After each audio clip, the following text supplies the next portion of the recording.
నీతులు చెప్పే వైసీపీ నాయకులందరూ వరుస పెట్టి కేసుల్లో ఇరుక్కుంటున్నారు. నేనే తప్పు చేయలేదంటూ దుర్గమ్మ దగ్గర ప్రమాణం చేసిన జోగి రమేష్ కుటుంబ సభ్యుల మీద గృహహింస చట్టం కేసు నమోదైంది. వాళ్ళ కోడలే స్వయానా వచ్చి అక్కడ కేసు అయితే పెట్టడం జరిగింది. ఎలా చూడాలంటారు అసలు? వాళ్ళు చెప్పేది చెయ్యరు, చేసేది చెప్పరు. వాళ్ళు మేము అమాయకులు అన్నా అంటే పెద్ద ఎదవలని జనం అర్థం చేసుకోవాల్సిన అవసరం ఉందని చెప్పి సందర్భం తెలియజేస్తామంట. సినిమాలో అంటాడు రాఘగోపాల్ గారు, పాత సినిమాలో, ఏంద్రా అయ్యగారిని పొడుతావేందా అంటాడు, పక్కన ఉండండి కసక్కని పొడుతాడు. అట్నే వాడు చెప్పేదానికి చేసేదానికి సంబంధం ఉంటుంది. మేము సత్యశీలుని మంచివాడిని అన్నా అంటే వాడు పెద్ద ఎదవని చెప్పి ప్రజలు అర్థం చేసుకోవాల్సిన అవసరం అంత వైసీపీ పార్టీ తరఫున ఎవరైనా సరే వాళ్ళ మాటలకి ప్రవర్తనకి అంత డిఫరెన్స్ ఉంటుంది. ఈ సందర్భంగా నేను తెలియజేస్తున్నాను, దీన్ని మీరు గమనించాలని చెప్పి ప్రజలను కోరుకుంటామన్నా. ఇవన్నీ ఒక ఎత్తు అయితే కనుక బాధితుల తరఫున పోరాడాల్సిన జగన్మోహన్ రెడ్డి కానీ లేదంటే మిగతా నాయకులు ఎవరైనా సరే, అది చంద్రబాబు నాయుడు గారు కానీ ఎవరైనా కానీ బాధితుల తరఫున పోరాడతారు. కానీ జగన్మోహన్ రెడ్డి మాత్రం నిందితులకు సపోర్ట్ చేస్తున్నాడు. ఏంటంటారు ఇదంతా అసలు? ఏందేముంది, అతని ప్రవర్తన అది, అతని డిపార్ట్మెంట్ అతను కాపాడుకుంటాడు. అతను అంతా నిందలు చేసేటువంటి ప్రవర్తన కాబట్టి ఇక అతనికి సంబంధించినటువంటి ప్రవర్తన కాలంలో కాపాడుకుంటూ ఉంటాడు. అది దానికి ఎప్పటి నుంచో మనం చూస్తూ ఉంది, కొత్త ఏం కాదుగా. అధికారంలో ఉన్నప్పటి నుంచి ఇప్పుడు దాకా కూడా అతని మాటలు కానీ ప్రవర్తన కానీ ఎవడన్నా సరే నేరం చేశాడంటే వాడికి సపోర్ట్ చేస్తాడు, మర్డర్ చేశాడంటే వాడికి సపోర్ట్ చేస్తాడు. వాడంటే వాడు మంచివాడు సత్యశీలుడు అని చెప్తాడు. నేను మాట తప్పను తప్పునంటాడు. ప్రతి ఒక్క మాట తప్పుతాడు, ప్రతి ఒక్కదానికి ప్రూఫ్ ఉండదు, ప్రతి ఒక్కదానికి ఆధారం ఉండదు. చెప్పేది ఒకటి చేసేది ఒకటి. కాబట్టి వీళ్ళంతా రివర్స్గా లెక్కేసుకోవాలి. ఆంధ్రప్రదేశ్ మేము మంచివాళ్ళు అని చెబుతుందంటే వాళ్ళు ఎదవాలని చెప్పి అర్థం చేసుకోవాలి. ఇదే సందర్భంగా తెలియజేస్తున్నా, ఈ వైసీపీ వాళ్ళు మంచివాళ్ళు కాదు, వాళ్ళు ఆంధ్ర రాష్ట్రంలో ఉండదగిన వాళ్ళు కూడా కాదని చెప్పి సందర్భంగా తెలియజేస్తాం. సరే, ఇవంతా ఒక ఎత్తు అయితే సిదిరి అప్పలరాజు విషయంలో జగన్మోహన్ రెడ్డి చిన్నపిల్లాడు తప్పు చేశాడు, అంత మాత్రం తండ్రిని అరెస్ట్ చేస్తారా అన్నట్టు, అది కొడుకుని అడ్డం పెట్టుకొని తండ్రి మీద కక్ష సాధిస్తున్నారు అంటూ ఆయన చేస్తున్న వ్యాఖ్యలను అసలు ఎలా చూడాలంటారు? ఎలా చూడాలంటే ఇవన్నీ కూడా మనం చెప్పుకోవడం కూడా మన నోరెప్పుడు అతనికి అనుభవపూర్వంగా తెలియజేస్తే వాళ్ళకి సిగ్గుశారు కదా వైసీపీ వాళ్ళకి. చిన్నపిల్లవాడేగా అక్కడ రాయేసింది విజయవాడలో, మరి అతను ఎందుకు అరెస్ట్ చేయించాడు? విజయవాడ సందర్భంలో చిన్నపిల్లగాడే రాయేసింది. మరి కోడి కత్తి సీన్ కూడా చిన్నపిల్లగాడేగా కత్తితో పొడిచింది. మరి అతను ఎందుకు జైలు పెట్టాడు, అతను ఎందుకు అరెస్ట్ చేయించాడు? మరి చిన్నపిల్లలను తెలుసుగా, అతను చెబుతాడు దానికి అంతా రివర్స్గా ఉంటుంది. సినిమాలో రాఘగోపాల్ సంగతి చెప్పాను చూడండి, అంతే. ఏందిరా అయ్యగారిని కొడతావేమని వాడు కొడుతాడు. ఇది చిన్నపిల్లగాడు, వీడు మంచివాడు అన్నట్టు వాడు పెద్ద ఎదవని చెప్పి ఆంధ్ర రాష్ట్ర పేరు అర్థం చేసుకోవాలని ప్రజలను కోరుతామంట. అంటే ఇక్కడ సిదిరి అప్పలరాజును అరెస్ట్ చేయడం ఏంటి అసలుకి? అతను ఒక మత్స్యకార కుటుంబానికి సంబంధించిన వ్యక్తి, అంటే ఇక్కడ కుల ప్రస్తావన తీసుకురావటం ఎలా చూడాలంటారు?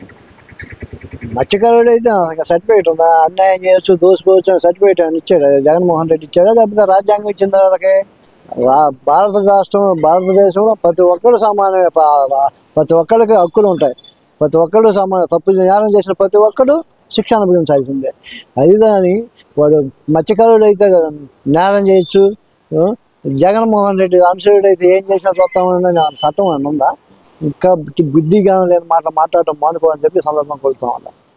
అంటే ఇక్కడ ఎలా చూడాలంటారు అసలు? ముఖ్యంగా కోడెల శివప్రసాద్ లాంటి వ్యక్తి పనిచేసిన అసెంబ్లీ స్పీకర్గా పనిచేసిన వ్యక్తి, అంత గొప్ప వ్యక్తి, మహామహులు పనిచేశారు అసెంబ్లీ స్పీకర్గా. ఏ రోజు ఎవరి మీద అవినీతి మచ్చ రాలేదు. అవినీతి మచ్చ వచ్చిద్దేమో అని బాధతోటి 2 లక్షల రూపాయల ఫర్నిచర్ కోసం తన ప్రాణాన్ని తృణప్రాయంగా వదిలేసిన కోడెల శివప్రసాద్ గారి స్థానంలో తర్వాత కూర్చున్నారు ఈ తమ్మినేని సీతారాం గారు చేసిన పని, ఆయన చేసిన కబ్జాల పర్వం ఎలా చూడాలంటారు ఇదంతా? ఆయన రోసగాడు కాబట్టి మాట ఇష్టం లేక ప్రాణం వదులుకున్నాడు కోయలు గారు. వీళ్ళకి సిగ్గుచారాలు లేవు, మాటలు మాట్లాడాలి ఏమీ లేదు. వాళ్ళకి చూసిన తుడుచుకొని పోతారు, వాళ్ళకి ఆదా ఉంటే చాలు. అటువంటి రకాలు ఇవన్నీ. మరి ఆయనతో పాటు పోల్చుకుంటే ఆ స్థానంలో కూర్చున్నాడు ఇవాళ ఎన్నిసార్లు మర్డర్ చేసుకోవాలి, కుటుంబం మొత్తాన్ని మర్డర్ చేసేవాడు మర్డర్ చేసుకోవాల్సిన అవసరం ఉంది ఆ కోయలతో పోల్చుకుంటే. వాడు ఎవరు మనస్తత్వం వాడు, ఎవరు వాళ్ళే. కానీ అతనితో పోల్చుకొని నాకు సింహంతో కుక్క పోల్చుకోవటం చాలా కరెక్ట్ కాదని చెప్పి చెప్తా ఉంటా. సింహానికి కుక్కకున్న తేడా ఉంది లేదు కదా. చాలా నీతులు చెప్పారు కదా ఆ రోజు. అసలుకి చదవటానికి ఎన్నన్నీ చెప్తారు, వాడు చెప్పేవన్నీ రివర్స్గా చేస్తూ ఉంటారు. అది మా ఆంధ్ర రాష్ట్ర ప్రజలు తెలుసుకోవాల్సినటువంటి సందర్భం అది ఒక్కటే, అంతే, ఏం లేదు.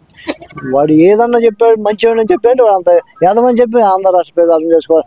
ఎవరైనా కానీ వైసీపీ వాడు ఏ వ్యక్తి గురించి అయినా సరే మంచివాడు, సత్యశీలుడు, మంచివాడు, చిన్నపిల్లవాడు, మంచివాడు అది అని చెప్పి అంటే చెప్పేవాడు అదే వీడు కూడా అంత ఎదగారు అని చెప్పి అర్థం చేసుకోవాల్సిన అవసరం ఉందని చెప్పి సందర్భం తెలియజేస్తాను. సరే, ఇవన్నీ ఒక ఎత్తు అయితే గనక చనిపోయి బాధలో ఉన్న వ్యక్తి ఇంటికి వెళ్ళి వాళ్ళని మా ఇంట్లో పనికి చేరండి అని అడగటాన్ని అసలు ఎలా చూడాలంటారు? అసలు సిగ్గుచారం లేదనుకోవాలా. ఇప్పుడు వాళ్ళ దృష్టిలో ఏంటంటే వాళ్ళు ఒక్కళ్ళే మంచివాళ్ళు, ఇక ఎవరేమైపోయినా పర్లేదు అన్నట్టుగా వాళ్ళ భావనలు ఉంటాయి. ఇప్పుడు మనిషి చచ్చిపోయి ఉంటే ఆ కుటుంబంలో పిల్లలు ఎంతమంది ఉన్నారు, భార్య ఎంత బాధపడుతుంది, తల్లిదండ్రుల పరిస్థితి ఏంది, ఆ కుటుంబం పరిస్థితి అని ఆలోచించుకొని మాట్లాడారంటే వాళ్ళ ఉద్దేశం ఒకటేనండి, కోడిని కోసుకున్నాడు కోడికి సర్వసంతానం గురించి ఆలోచిస్తాడు. అట్లా వీళ్ళు కూడా నేరం చేసినప్పుడు ఏం అవసరం లేదు, వాళ్ళకి కావాల్సింది వాళ్ళు చేశారో లేదనేది ఒక్కటే, అంతే తప్ప అది ఒక్కటే.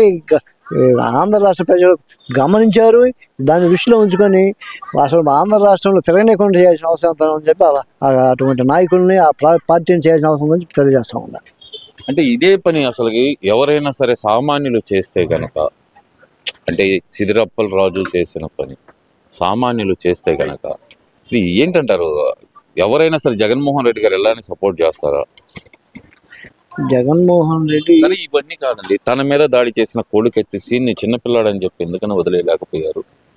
రాయి తగిలిందో లేదో తెలియదు, ఏదన్నా గీసుకుందో తెలియదు, 14 ఏళ్ల పిల్లాడిని తీసుకెళ్లి రిమాండ్కి పెట్టడాన్ని అసలు ఎలా చూడాలంటారు ఆ సమయంలో? చెప్పేయండి శ్రీరంగ నీతులు దూరేది ఏదో గుడిసెలు అన్నట్టుగా వాళ్ళ ప్రవర్తన అట్లా ఉంటాయి. జనానికి చెప్పడానికే కానీ ఏదైనా వాళ్ళు చట్టానికి చట్టం ఉందని చెబుతారు, చట్టాన్ని వాళ్ళు గౌరవించడు. మానవత్వం అంటారు, మానవత్వం వాళ్ళు పట్టించుకోరు. మంచి అంటారు, మంచిని వాళ్ళు పరిగణలోకి తీసుకోరు. వాళ్ళు అంత నీచమైనటువంటి మనస్తత్వం అంటారు. ఎటువంటి చెబుతానికే తప్ప వాళ్ళ పనికిరావు అని చెప్పి వాళ్ళ భావనలో ప్రవర్తన కట్టినా ఉండగా కనపడుతున్నాయి. అందరూ ప్రతి ఒక్కరు చూస్తూ ఉండగా, అధికారం ఉండగా నుంచి అధికారం పోయినప్పుడు కూడా చూస్తూ ఉండగా అవన్నీ ఎదుటివాళ్ళకే తప్ప వాళ్ళ పని చేయమంటారు. వాళ్ళు స్పెషల్ లాగా ఇలాంటి చేసే పనులన్నీ ప్రజలందరూ గమనిస్తున్నారు. కూటమి ప్రభుత్వాన్ని తరిమి కొడతారు అంటున్నారు కదా మరి వైసీపీ నాయకులు. కూటమి ప్రభుత్వాన్ని తరిమి కొడతారు, ఓటు ఏమని చెప్పితే మిమ్మల్ని అసలు ఓటు సంగతి తర్వాత ముందు మిమ్మల్ని తరిగి కొడతారు. రానుండో తెలిసిద్ది. మీకు సిగ్గుచారం మీకు లేకపోతే జనానికి ఉంది, జనానికి ఆలోచన పరిజ్ఞానం ఉంది. ఒకసారి ఆలోచించుకుని మిమ్మల్ని రాష్ట్ర అధికారం నుంచి తీసేశారు. ఈ తర్వాత మీరు రాష్ట్రం నుంచి తరిమేయడానికి సిద్ధంగా ఉన్నారు ఆంధ్ర రాష్ట్ర ప్రజలు చెప్పి తెలియజేస్తాం. Thank you.